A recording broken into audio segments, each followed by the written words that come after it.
Order! Order! You are an incorrigible delinquent at times. Behave yourself, man!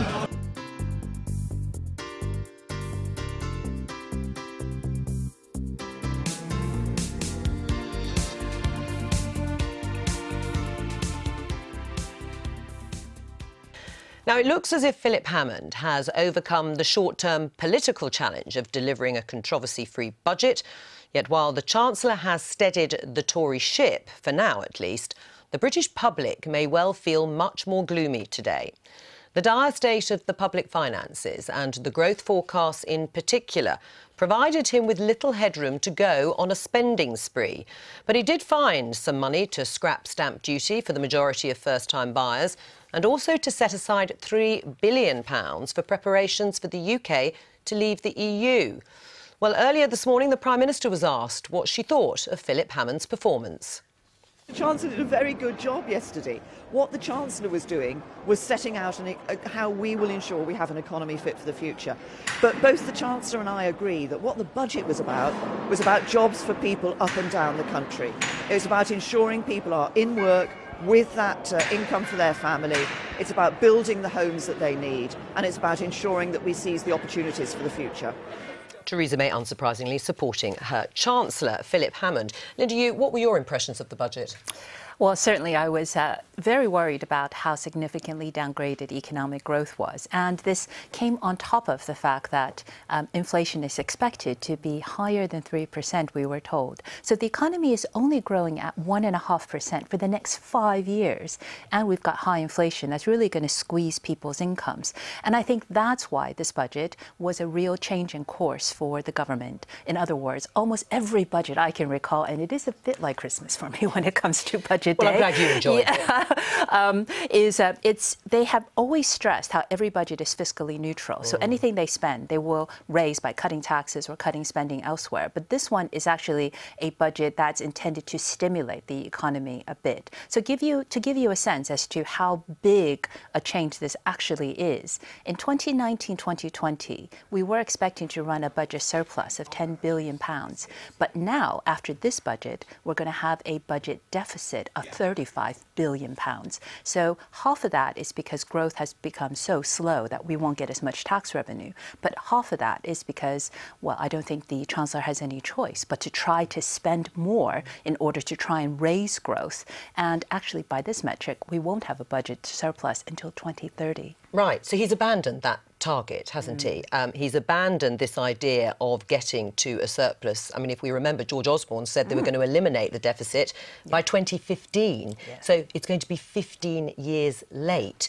But in your mind, did he have to add to borrowing in some way in order to, as you say, stimulate the economy?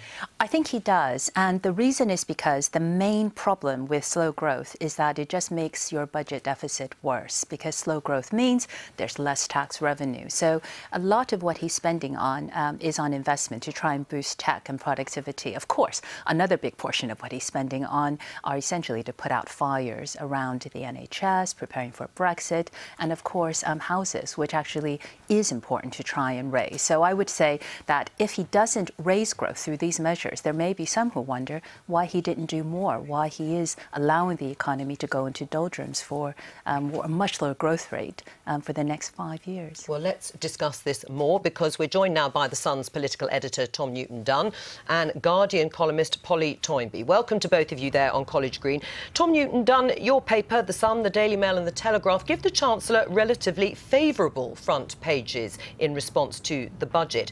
Why, when the UK will have one of the slowest growth rates of the G7 and the global economy, and productivity has been significantly downgraded for the next 5 years at least? Well, relatively, I think, is the key point there. We're certainly not happy at all with everything he did yesterday. In terms of the bigger points, as you've just heard there from your economist guest in the studio, much of the problems faced that were presented to the Chancellor yesterday are not really of his own making. This immense productivity downgrade, the biggest downgrade since the 1950s, since records began, and actually the biggest flatlining of productivity since before the Battle of Waterloo, since 1812, is out of his control. So I would agree with that analysis. I'm not sure he really had much choice. He had to spend that massive £26 billion war chest he'd built up, the rainy day budget for the headroom he's expecting for tough times for Brexit that may follow, which does beg the question, what on earth is the government going to do next? If you look at the path of deficit reduction now, it's barely going down. The deficit is still going to be 35 billion in 4 or 5 years' time. So I think it's slightly sort of dire straits now. This was an action by the Chancellor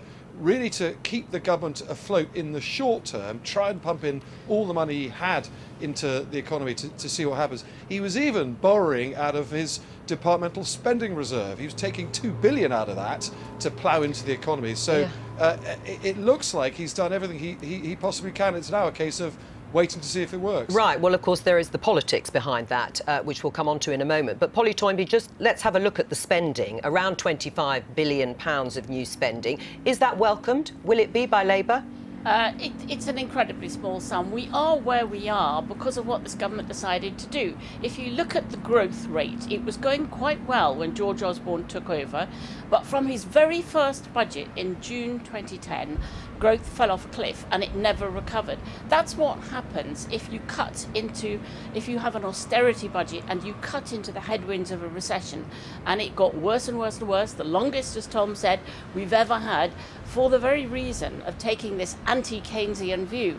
What Keynes would have said is, you do the counterintuitive thing, you borrow and spend into a recession, which is what Brown and Darling did, and they kept growth going. And growth in the end is what pays off your debt. It's the only thing in the end, growth and productivity, that can ever pay off your debt. So you have to borrow like a family would for a mortgage in order to increase your wealth in the long run. Right. I mean, politically, let's talk about that, Tom Newton-Dunn. He has survived, hasn't he? He hasn't tripped up on a banana skin, which he did earlier in the year with his cut on national insurance contributions for the self-employed. Was that the sole aim, to keep his job and therefore to keep the government going? Yes. Not just to keep his job, but also to keep Theresa May in number 10. And it was a fascinating political U-turn yesterday from Fiscal Phil, the man who prides himself on being the toughest hand on the government spending across all the different government departments. He's been in the MOD, the Foreign Office. Now, a year on, he's spent it like Corbyn. He's spending every single thing he can get, and I think. Well, he's not spending like Corbyn in the way that Labour have proposed. Which Polly should be absolutely delighted with, and she's muffling. She's muffling her delight. Nonsense. It is a very small sum. When, for instance, he says 15 billion more for housing, it turns out that it's over 5 years. It will build very few homes. Overnight, people have been analysing carefully what each sum is. When it comes to universal credit, 300 million gets you almost nowhere in the appalling state of people moving on to universal credit. Time and time again, these are little token sums, and those who didn't follow them very closely all cheered on his side of the house because it thought it sounded good. Right. A little bit of something for everyone, tiny bit for the NHS, less than half what it needed. I'd agree that he hasn't spent the things in the right way. If that's what Polly, I think, is also saying. I'm not sure where on earth he could spend any more, because if we borrow any more, the deficit is going to go up, and then the market start losing all credibility to the government, and then we're into a sovereign debt crisis. Well, they've borrowed more and more, and that hasn't happened. The problem is, I think, they've spent in the short term, they've sorted out universal credit, business rates, more money for the NHS, but they've gone nowhere near tackling the immense problems. The housing package yesterday I was deeply unimpressed by. We're simply not going to get to 300,000 by his ideas there. But also social care, another huge problem. All the great demographic problems facing the country left entirely untackled, and they are all still problems. They're getting worse by the day that at some stage some government's going to have to tackle. Right. Well, finally, Polly Toynbee, can I just ask then on trust with the economy? Because bearing all of that in mind from both of you, why is it, certainly up to the budget, that still the Shadow Chancellor and the Labour leader were trusted less on the economy than Hammond and May? I don't think that's going to last very long as people unpick this budget. But what's more to the point is overshadowing all this, despite this appalling long recession, which has been created by government austerity policies, we have Brexit. And that is this government's fault, and the fanatics on its backbenches, the Sun newspaper, cheerleader for it. Is that the fault of the people who voted for it? Well, Maybe, but they because they were lied to by the likes of you, and still well, people would say they were lied to by truth. both sides, Polly Toynbee, wouldn't they? They would say there were lies on both sides. Well, but anyway, alas, yes, I'm afraid it's turning out that the Remain side were painfully right about the dreadful economic consequences, and much worse to come. All right, let's leave it there. Thank you both very much. Now, it's time for our daily quiz. Shadow Education Secretary Angela Rayner has announced on Twitter that she has just passed a rather important milestone in her life. So our question for today is, what is it? Is it A, that she's just bought her first home? B, she's got a degree?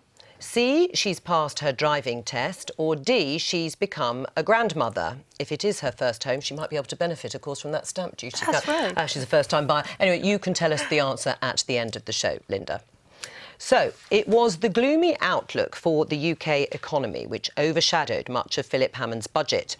The official forecasts for the UK economy are delivered to the Treasury by the Office for Budget Responsibility.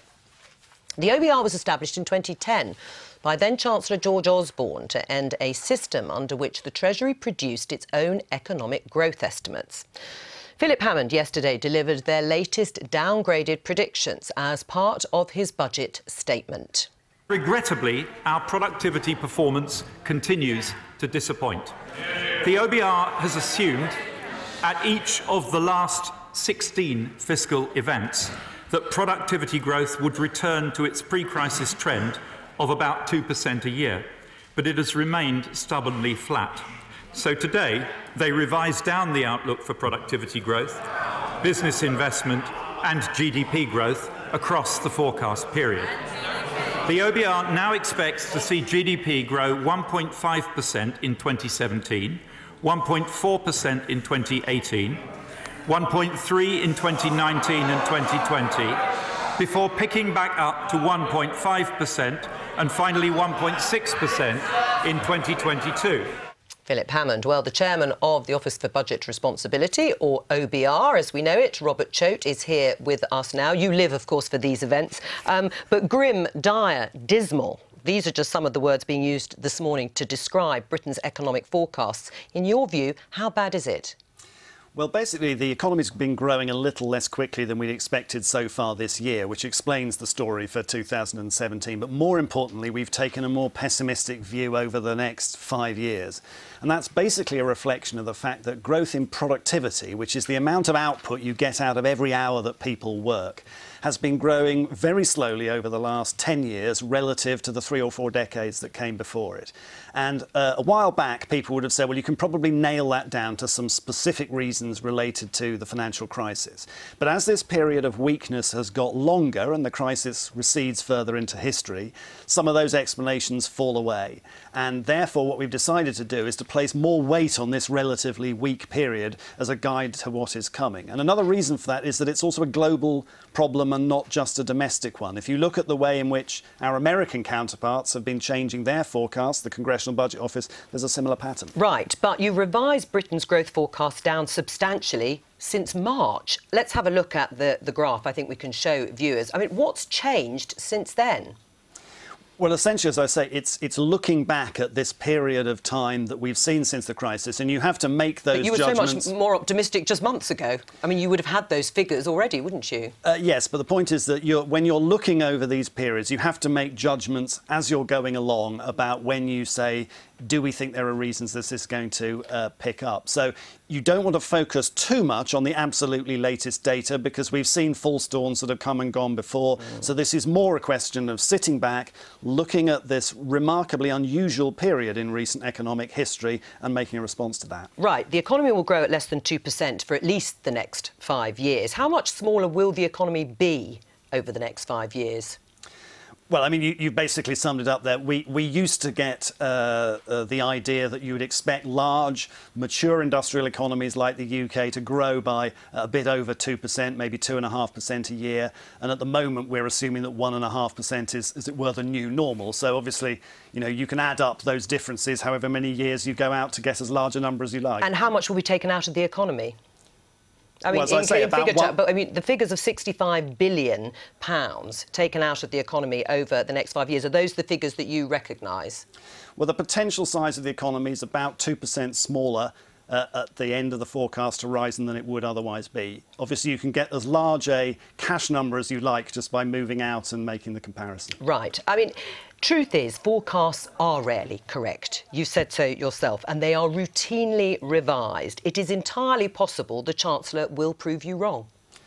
It's entirely possible that the outcome, it's a 50-50 chance as to whether it's higher or lower. And indeed, one of the things we do in the report is to run alternative scenarios for the public finances on the basis of what happens if productivity growth revives to the sorts of rates that we saw over the 40 years prior to the financial crisis, and what happens if basically the last 10 years are the new normal. Now, we're, I think, not as pessimistic. There are techno-pessimists out there who basically say we've had 3 industrial revolutions and that's your lot. You're not going to see that revival in growth. But I don't think we're in that camp. We think there are reasons to think that productivity growth will pick up.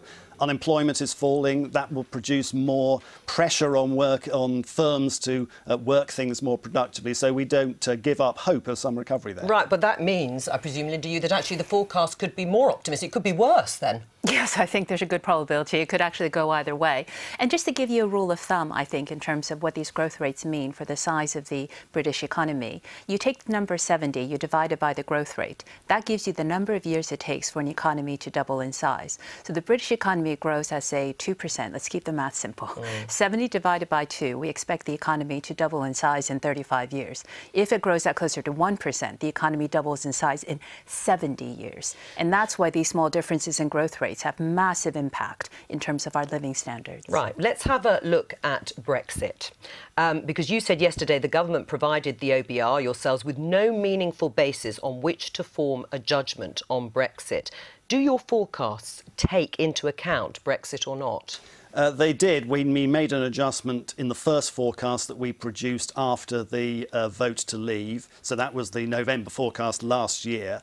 And we haven't basically changed the broad judgments around Brexit, both in terms of the process and in terms of the sorts of implications it would have for things like productivity, trade intensity, migration that we did then. So the announcements that we made, or the updated forecast yesterday, is much more about looking at this historical pattern, the fact that this is a common global feature, rather than that we've looked again specifically at Brexit and said we think the outcome of this is going to be different from what we thought a few months ago. What information did the government give you on Brexit?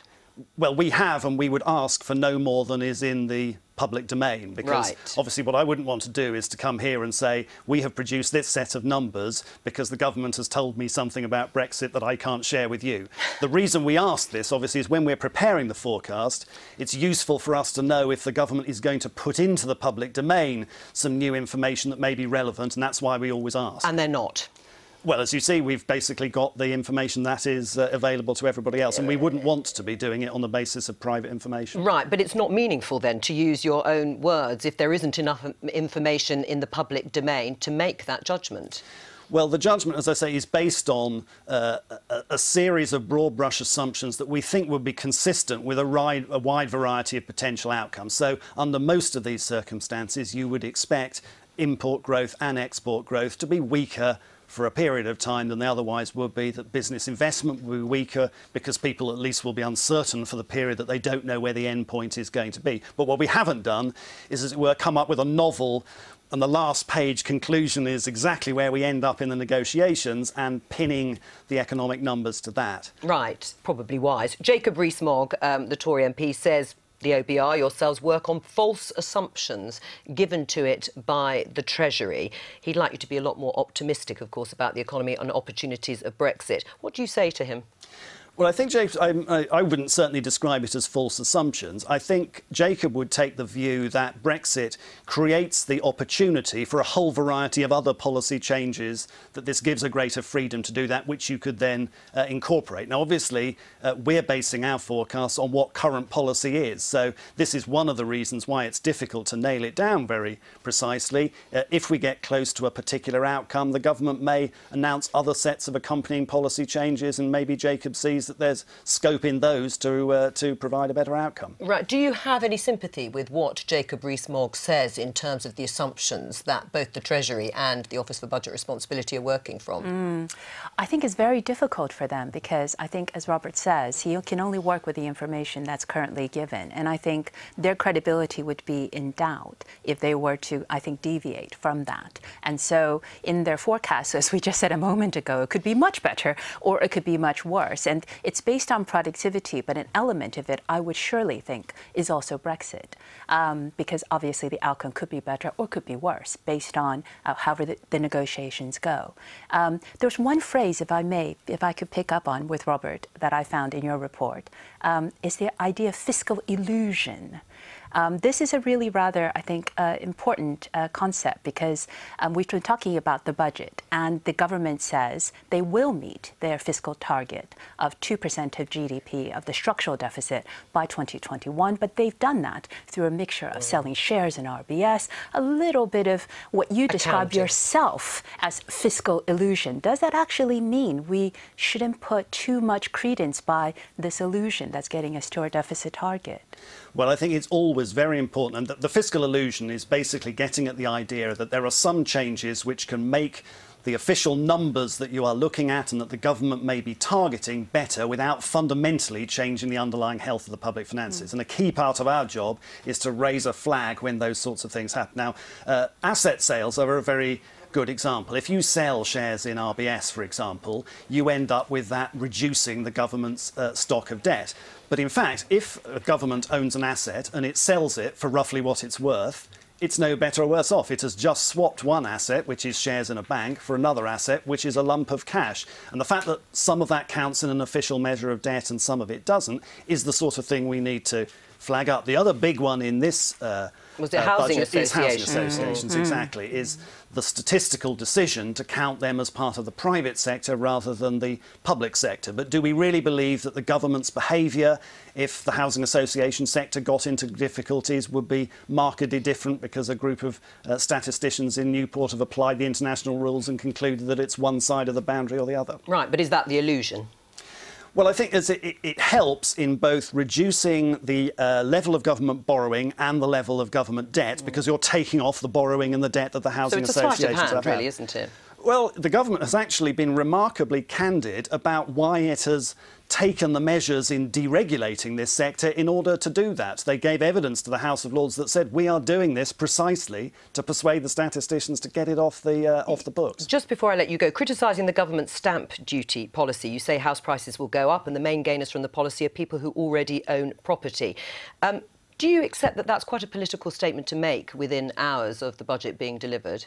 Well, it's not a criticism. You're not saying that the measure shouldn't happen for those reasons. It's explaining the impact that it has, which has a feed through to the economic forecast and the fiscal forecast. It's, you know, you can certainly take the view that the policy is a good or a bad policy. We basically have to describe what impact it has. But that is a criticism. I mean, if you say the main gainers are already people who own their own property when it's supposed to help first-time buyers who haven't been able to get on the ladder and that house prices will go up, it'll act as a stimulus, that is a criticism.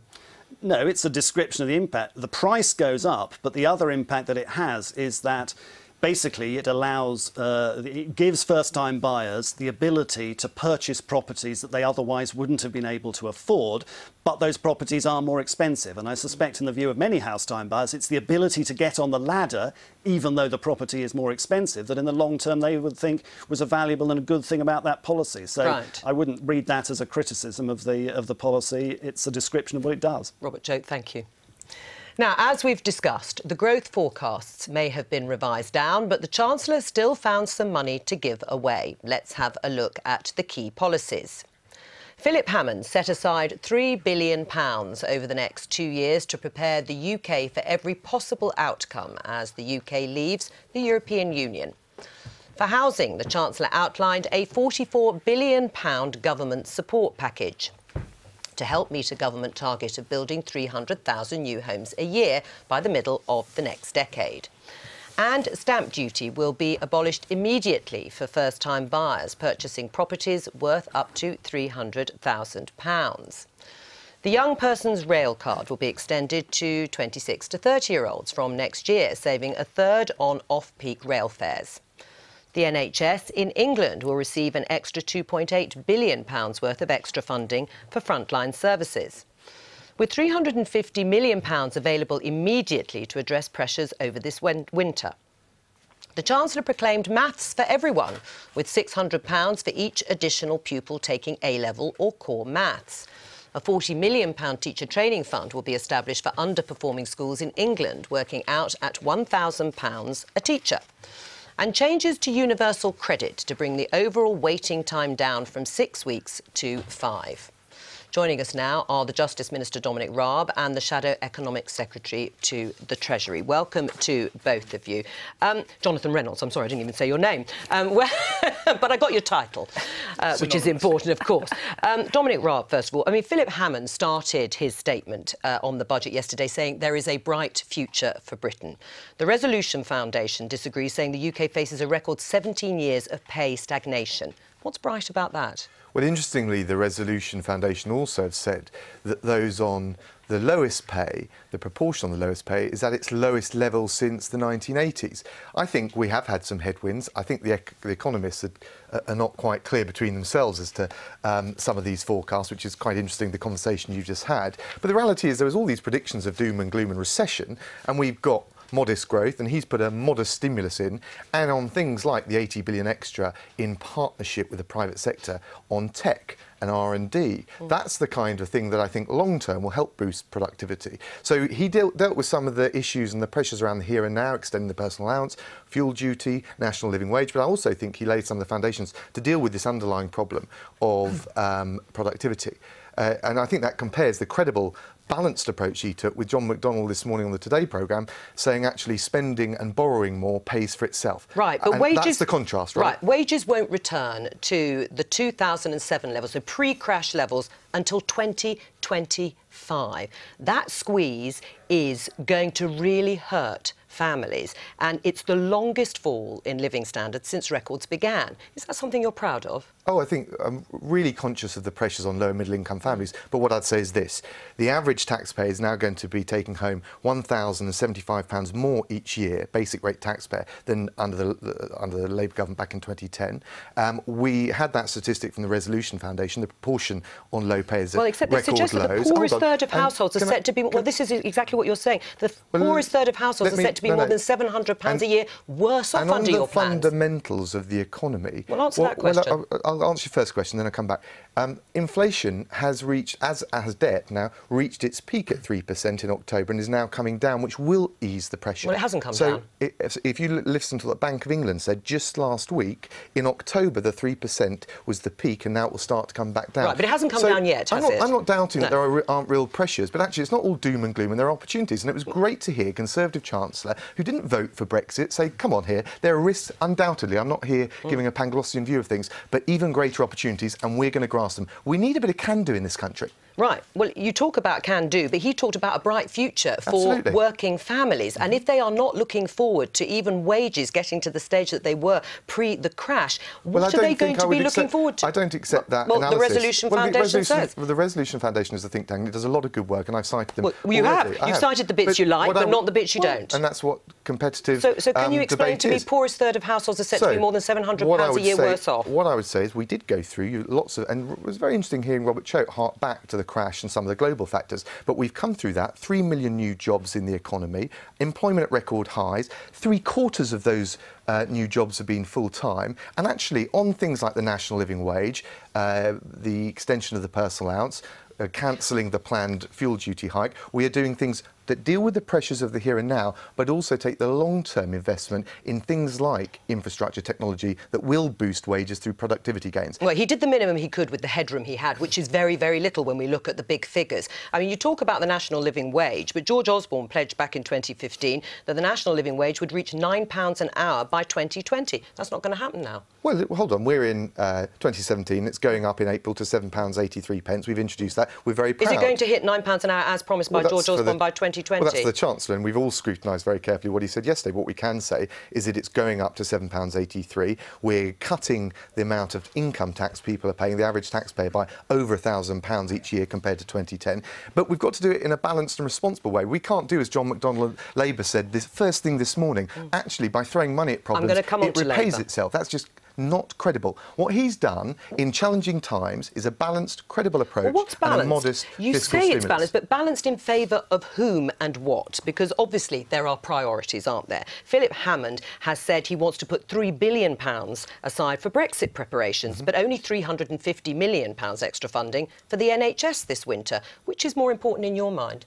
I think they're both important, so I'm glad we're making So why has Brexit got £3 billion and the NHS this winter only £350 million? But that is from a standing start on contingency plans for Brexit. Look at that's on... 700 million has already been spent, The NHS is getting huge amounts of extra money. But if you talk about a balanced approach, let me try and answer that. Does the NHS not deserve more money then, in your mind, Dominic Raab? I think the NHS is getting extra investment, and what it needs, not the above £4 billion that Simon Stevens says is necessary if waiting lists aren't to go up. We followed Simon Stevens' route map to this. There is more money going in, but we also need reform of the NHS. But if you compare to 2010, someone on £12,000 to £15,000 a year is paying 2/3 less income tax. The millionaires, and this is what we get accused of, are paying 14% more. That's the balanced approach. Let's have a look at the other bits then in this balanced approach, Jonathan Reynolds. Do you oppose the scrapping of stamp duty for first-time buyers? Can I just say, if a Labour government presented these figures that we saw yesterday, Dominic, who I have a tremendous respect for, would be here laying into those figures, because this was an incredibly worrying perspective. Well, let me just... let you have that say, please give me the same respect. The stamp duty cut, yes, I recognise that was an Ed Miliband policy initially, so we have some favourable comments on the record. Well, it wasn't just an Ed Miliband, it was actually proposed in your manifesto. Absolutely, but the crucial point about that is... So you support it? Yes, you have to mix it with increased supply. If you look at the detail of the budget, it's certainly not £44 billion going into housing. The biggest item, £3 billion, is on this stamp duty cut. Unless you are boosting supply at the same time and, crucially, having more homes for social rent, another Conservative government proposal to increase demand in the housing market will only make the situation worse, and that's why the OBR... So how much more would you be spending on housing? OK, so in our investment programme, we have said very clearly we'd put more investment in. I think the allocation for housing is £25 billion for this financial year.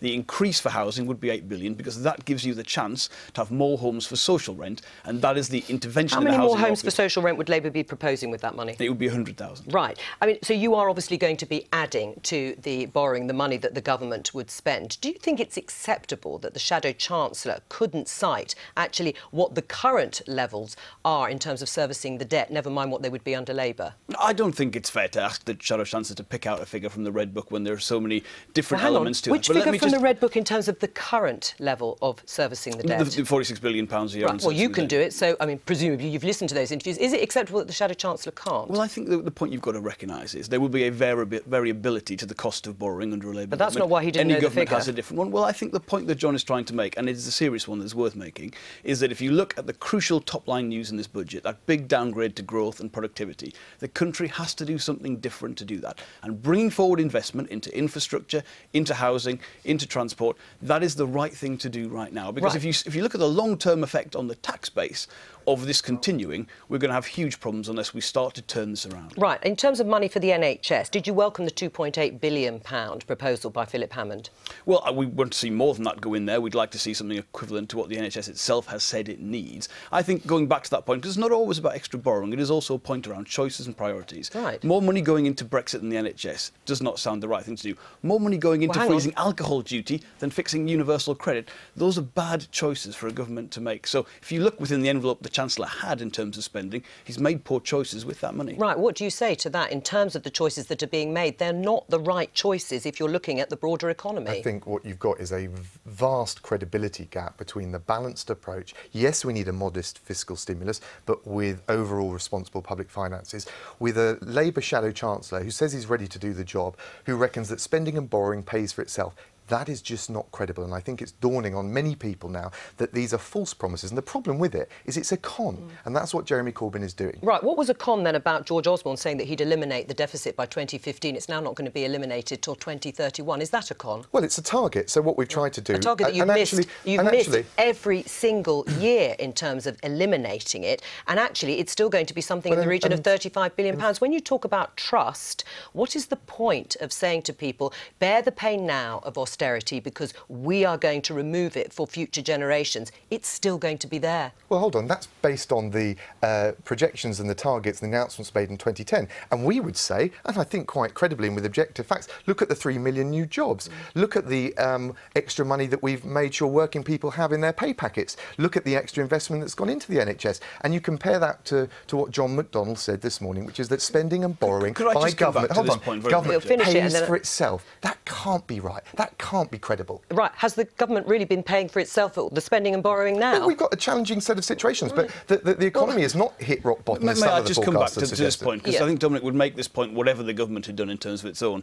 spending and borrowing figures. Our point is, if you can get a bigger return for the taxpayer by borrowing at record low levels, then that is something we should consider. And by the way, that's what was ruled out under the George Osborne Fiscal Charter. Now, members of your own cabinet are coming forward with plans on housing, plans in other areas saying, let's borrow to invest. Pays for itself. Right, well, hang on, Linda. You said earlier that actually perhaps that's exactly what Philip Hammond should have done, is actually thrown away the sort of red box and the red book in terms of constraint and actually spent a lot more.